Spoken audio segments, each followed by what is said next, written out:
So a second civil war has been talked about here in the United States for a long time, and it seems even more lately. A big reason for that is the Antifa terrorist group is still running wild, and there's really little, if anything, done about them.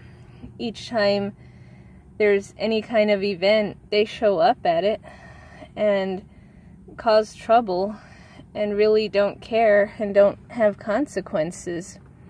And a lot of wars and unrest have been caused just by one little thing. And if anything sets it off or sets off any kind of unrest, it'll be something that they've done. And until now, everyone's held it together pretty well, but most can feel it in this country that it's like a pressure cooker that feels like it can explode at any time, or it might not. It may any time between now and any time. And ever since Trump's got in, of course, it's like two separate things going on at once. It's brought out a lot of that. It's brought that group to the surface.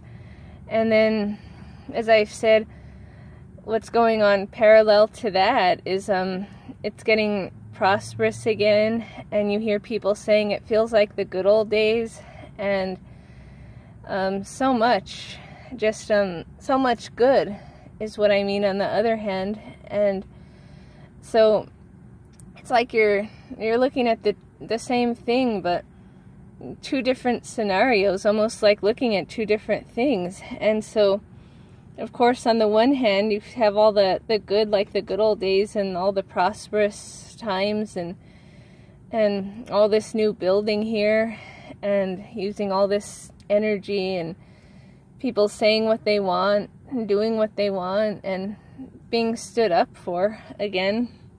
And then on the other hand, you have that where, I mean, how long can Antifa just poke the bear before something happens? And a difference now is supposedly that Antifa is going to bring guns to their next street rally that they plan to disrupt. And the thing is that, well, that can be dangerous because they generally don't like guns, so they have no experience with them. I'm not sure if they're going to get them legally or illegally, but either way, I mean, they'll be real clumsy with them, real careless, real untrained, and they just don't care. That's really the worst part about it, is they don't care what or who they destroy.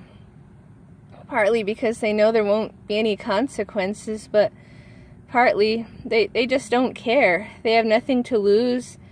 They don't see any of the reality that's going on, and they're just living really in another reality, just in their own world. And so it could get dangerous like that, because of course if they bring firearms and just randomly shoot or just don't use them right, of course they're going to get shot back at. Of course if they threaten with them, it's not going to end well for them. But the thing is that if that happens, then that can trigger some unrest that I can see, and some unrest throughout the country, because then more of their kind will come out of the woods or wherever they so-called train and hide out, and they'll cause a whole lot more trouble. And the thing is, how resilient can the other side be, and for how long? And people have different opinions on this, of course, because there's so many ways to look at this same subject. And I mean, there's that saying that says from time to time something, I'll find it and put it on here, but something about the tree of liberty has to be replenished by the blood of patriots and of enemies, basically. And I mean, it goes, how much more freedom do you want to lose until it does hit the breaking point? I mean, about a year ago at the Unite the Right, when they showed up without their permit, and one of them got run over, which wouldn't have happened if they wouldn't have shown up, and then that whole thing, like, it was a mess the way it was operated, but all it started out was people wanting to protest their history and protest the statue. And from that, it caused this big war on all the statues. And how much more do people want to take of that? They can't even go out, assemble, without losing more rights. And something has to be done about that. And I mean, it is a shame that simultaneously, when all this good's going on, that people can't calm down. It's partly the media egging them on, and it's a lot just them. It's a lot of things.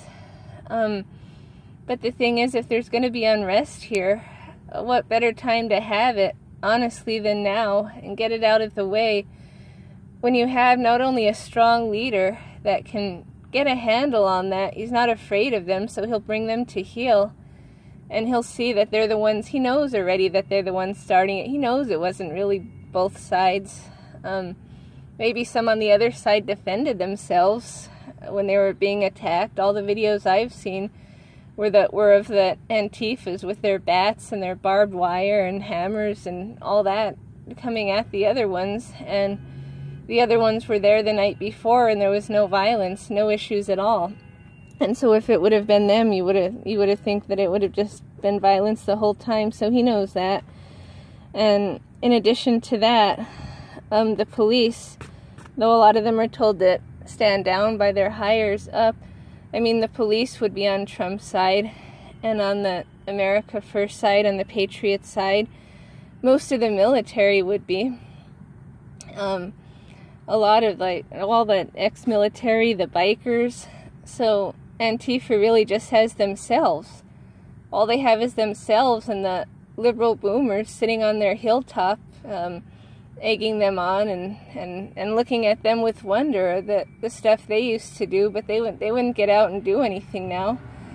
And so, I mean, if we're going to get the unrest out of the way, it's much better than now, because it won't escalate into days of rioting and so many police being killed, and having just politicians egg that on, and having politicians encourage police to get attacked and such. There are a few, just like that's what brought some problems a couple months ago. But I mean, I know that if that unrest started, that Trump would get a hold of it, and it end quickly, because as I say, all they'll have is them. They'll be untrained with their firearms. They'll have some other weapons, and they're just so physically weak. If you look at them, they pride themselves on being physically weak, because they know they can't compete with the America First side, so they just do anything against that. They think being strong is a right-wing thing, and there's even articles like this in their BuzzFeed and all their newspapers that basically being normal is a right-wing thing. And so they want to be anything but that, and that makes them really weak, and not just emotionally. So if they want to start some unrest, it'll finish really fast, because they really have nothing on their side. Very few of the authorities. They'll have some in the sanctuary cities, I'm sure, and a few rogue cops. They'll have something, but on a large scale, they'll be the ones suffering if they keep poking at this.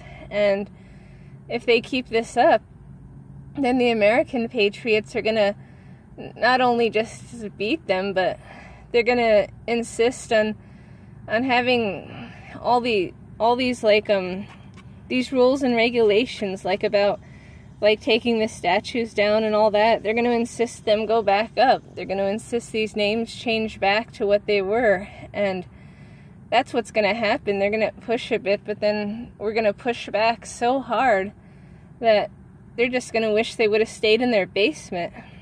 And so I think just right now, early on in this term, 2 years in of the new president, if there's going to be unrest, it's got to be now. And then just get back to the prosperity, because for one thing, the prosperity can keep going on. during it, of course, because the unrest, it won't be, I mean, since you see like the two opponents real unequal, I mean, that's the side that they want, those trans species people in the military. You see that against this, it's not going to be very long, and it's not going to be very much. It'll be embarrassing, if anything. But I do think that if they show up unannounced again and don't follow these rules, and that's another thing, the right to assemble, it doesn't say the right to assemble with a permit, but if they insist that one side does that and not the other, and they keep that up time and time again, and the other side shows up violently time and time again, there's going to have to be some changes with that too. Bring some of this to the surface. Let people assemble again without their permit at any time in a public place. And just a lot of things that really basically need help can be fixed. And because right now it's just basically one side, as I say, holding it together because they want to see this prosperity. They don't want it interrupted. They don't want to see things destroyed even more. And they just don't want unrest. That makes sense. If this other side wants unrest so bad, maybe they should get a taste of it each other time when they've provoked. I mean, they haven't won. You see them running scared. That time when they had this, they showed up and they tried to fight. It looked like it was on some beach. And when this really strong guy chased one of them off, he was holding a flag. And they were just running away. And so it's really just not, it's not your typical kind of battle where it's going to be equal and equally trained. And I mean, there's really two different Americas. And I think something's got to give somewhere along the way, because these people aren't getting any better.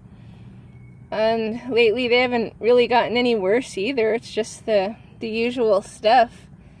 Who knows what's going to be planned next? But that's a new thing about them bringing these guns to the when they show up unannounced, and that can really mean a lot of trouble.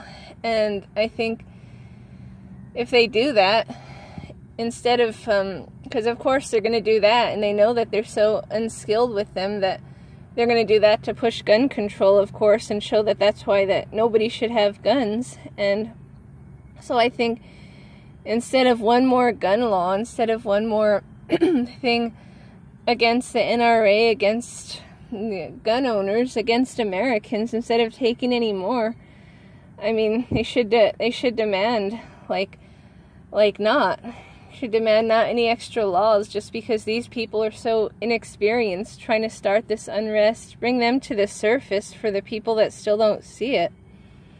And so if they do this, if they cause any trouble, it could be some kind of like unnecessary evil, and something that we need to get to the next level, because it is. I mean, it's precarious, and these people make it that way, and they obviously, I mean, I don't know, they're just not going to change, and they're not going to get on board with any of this. And even if there is unrest afterwards, of course they're not going to be on board with it, but just enough's enough. They don't listen any other way. Sometimes pushback is the only thing that people understand. And if unrest does happen, people should just know not to be afraid at all, because you have such a leader at the helm that he'll take care of it, and he'll take care of anything that happens in this country when he's in office, just like he always has, just like he always does, and just like he always lets us know what he's doing each day, and a lot throughout the day. It's good that he tweets a lot. It's good that he puts everything he's doing, everything that's happened. That's good to keep in touch so much and give so many speeches a day. And there's always alternative media on YouTube and such that you can find them. And so he does. He's like very hands-on because he loves what he does. He does it voluntarily for free. There's nothing at all in it for him, to say the least. And so he has the pride, and he knows how to make people feel safe, and he will keep people safe. And so if there's unrest, it's much better than someone like Bernie Sanders in there, that it never end. It just the political correctness along with the encouragement, it wouldn't. But with this leader, people can rest assured that he'll get a hold of it, and he'll get it, and just like he always will with this country. And so we'll have to see what happens with that. But my theory is something has to give at some point.